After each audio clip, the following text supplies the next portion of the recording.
Hey, this is Todd again for Port City. This time we're going all the way back to 1954 to review the fantasy movie 20,000 Leagues Under the Sea.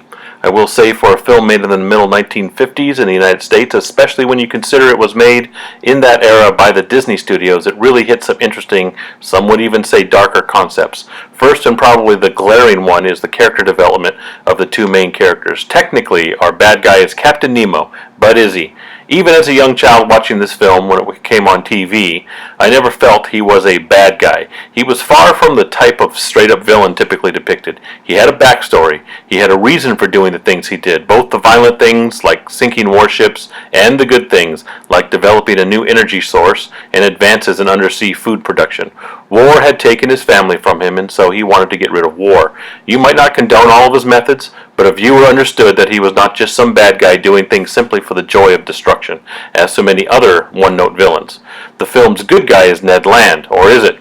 Ned is a brawler of a sailor who resorts to force, often his fists, on short notice, often without real provocation, but rather just to get his way. He also resorts to alcohol whenever he can. Ned has a streak of greed about him, which several times in the movie puts himself and others in danger. He is far from the white-hatted, flawless hero usually portrayed in films of this era. The movie does not give us a stereotypical ending from that era either. Oh, it might seem like it does if you were not paying attention.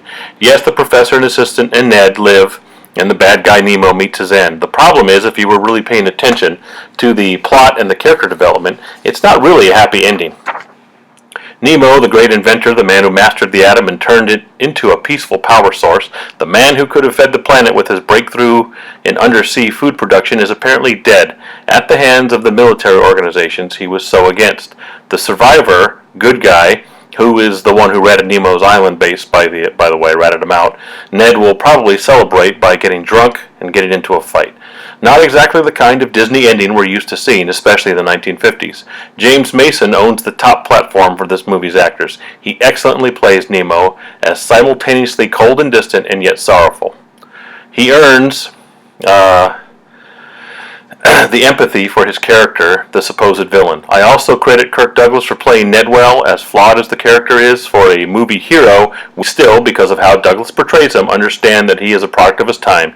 It is, and deep down, there's indeed a conscious and a bit of a hero.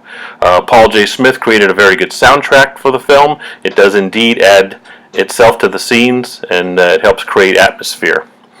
I gave this one a 7 out of 10. It's a little dated by now, but for the most part, this is a great movie to see. As far as family content, it's ready to go. It's a Disney movie. There's no real issues there at all. So it's one for the whole family to enjoy.